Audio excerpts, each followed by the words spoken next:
उनकी इकलौती उम्मीद कि उनके गायब हुए बच्चे वापस आ जाएंगे, आज वो भी खत्म हो चुकी। दोस्तों, जरा सोचिए कि आप जिस मोहल्ले में रहते हैं वहाँ से अचानक छोटे छोटे बच्चे और 5 से 20 साल की उम्र की युवा लड़कियां गायब होने लगे। फिर कुछ वक्त बाद उन गायब हुए बच्चों और महिलाओं के कटे हुए शरीर के टुकड़े गांव के एक गटर में मिले तो सुनने में ये किसी डरावनी फिल्म की कहानी लगती है ना? लेकिन ये कोई कहानी नहीं, बल्कि एक सच्चाई है जो साल 2005 में नोएडा के निठारी गांव से सामने आई थी। जब इस गांव से बच्चे गायब हो रहे थे तो उनके माँ बाप ने पुलिस से मदद मांगी, लेकिन पुलिस ने इस मामले को गंभीरता से नहीं लिया। पुलिस का कहना था ये बच्चे खेलते खेलते कहीं चले गए होंगे।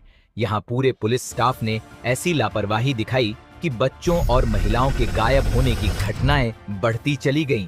एक वक्त ऐसा आया कि इस छोटे से गांव से कुल 26 बच्चे और महिलाएं लापता हो चुके थे। अब सवाल ये उठता है कि आखिर पुलिस ने इस मामले को क्यों नजरअंदाज किया और भारत सरकार ने भी इस केस को लेकर कोई सख्त कदम क्यों नहीं उठाया? और सबसे बड़ा सवाल, इस भयानक मामले की पूरी सच्चाई क्या है? चलिए इस रहस्य को विस्तार से समझते हैं आज की इस वीडियो में। Pandit's lawyer, who's also joining us on the broadcast. Remember, Mr. Pandit has been acquitted in 2 of the cases that were against him by the Allahabad High Court, and he was one of the key accused. जी हाँ, उसी निठारी से जिसने 19 साल पहले पूरे देश को दहला दिया। साल 2005 का एक साधारण दिन था। निठारी गांव की गलियों में 8 साल की पायल अपने दोस्तों के साथ खेल रही थी। उसकी हंसी, उसकी मासूम चीखें, सब कुछ उस छोटी सी दुनिया में गूंज रहा था। खेल खत्म हुआ, सूरज ढलने लगा और पायल अपने घर की ओर चल पड़ी। रास्ते में वो D5 बिल्डिंग के पास से गुजरी, एक ऐसी जगह जो बाहर से तो साधारण लगती थी लेकिन अंदर से एक नर्क थी। तभी वहाँ से एक 35 साल का शख्स निकला। उसका नाम था सुरेंद्र कोली। चेहरा साधारण लेकिन आंखों में एक अजीब सी चमक। वो पायल के पास गया और धीमी लुभावनी आवाज में बोला, बेटी क्या तुम्हें खिलौने चाहिए? मेरे पास ढेर सारे खिलौने हैं, बस मेरे साथ इस बिल्डिंग में चलो। पायल एक मासूम बच्ची जिसके लिए खिलौने उसकी छोटी सी दुनिया का खजाना थे, बिना कुछ सोचे समझे उसके साथ चल दी। उसे क्या पता था कि वो उस दिन अपनी जिंदगी के आखिरी कदम उठा रही थी। बिल्डिंग के अंदर घुसते ही सुरेंद्र कोली का असली चेहरा सामने आया। उसने पायल के साथ वो जुल्म ढाया जिसे सुनकर इंसानियत शर्मसार हो जाए। उसने उस मासूम बच्ची का क्रूरता से शोषण किया और जब उसका मन भर गया तो उसने चाकू उठाया और पायल की जान ले ली। लेकिन ये हैवानियत यहीं तक ही नहीं रुकती। उसने पायल के शरीर को छोटे छोटे टुकड़ों में काट दिया और जो सबसे डरावना सच बाद में सामने आया वो ये कि कोली ने उन टुकड़ों में से कुछ को खा भी लिया। बाकी को उसने ठंडे दिमाग से एक बोरी में डाला और पास की नाली में फेंक दिया जैसे वो कोई कचरा हो। पायल के माता पिता जो उस दिन अपनी बेटी का इंतजार कर रहे थे वो घबराए। शाम ढल गई, रात हो गई, लेकिन पायल नहीं लौटी। वो दौड़े भागे पुलिस स्टेशन पहुंचे। वहां उनकी गुहार थी, हमारी बेटी गायब हो गई है, कुछ करो। लेकिन पुलिस ने उनकी बात को हल्के में लिया। एक सिपाही ने बेरुखी से कहा, खेलते खेलते कहीं चली गई होगी, लौट आएगी। पायल के पिता की आंखों में आंसू थे, माँ का दिल टूट रहा था, लेकिन पुलिस ने कोई FIR तक दर्ज नहीं की। उन्हें क्या पता था कि उनकी लाडली अब कभी नहीं लौटेगी। पायल की कहानी खत्म होने के 2 दिन बाद ही एक और मासूम इस हैवान के चंगुल में फंस गई। ज्योति एक 18 साल की लड़की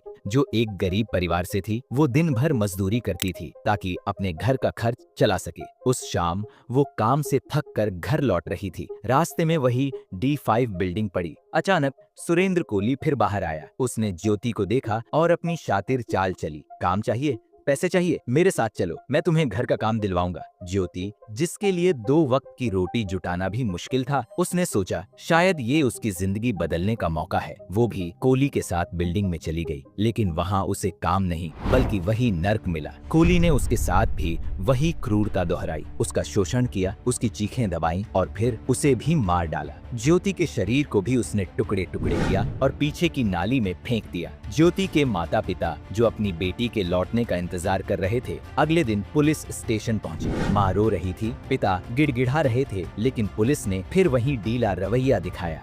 जवान लड़की है, किसी लड़के के साथ भाग गई होगी, एक अफसर ने तंज कसते हुए कहा। अरे 21 साल की है, मतलब बालिग है, भाग गई होगी किसी के साथ। ज्योति की माँ वहीं फूट फूट कर रो पड़ी। पुलिस की ये लापरवाही अब एक पैटर्न बन चुकी थी। अब सवाल ये उठता है कि आखिर पुलिस इतनी लापरवाह क्यों थी? इसके पीछे एक गहरी साजिश थी। D5 बिल्डिंग का मालिक था मोहिंदर सिंह पंधेर, एक बड़ा बिजनेसमैन जिसकी राजनीति में गहरी पहचान थी। उसकी दौलत और रसूख के आगे पुलिस के हाथ बंधे थे। लोग कहते थे कि पंधेर इस पूरे खेल का मास्टरमाइंड था, लेकिन उसके खिलाफ कोई सबूत नहीं था। कोली उसका नौकर था जो शायद उसके इशारों पर ये सब कर रहा था। पुलिस को शक था, लेकिन ऊपर से दबाव ऐसा था कि वो कुछ कर ही नहीं सकती थी।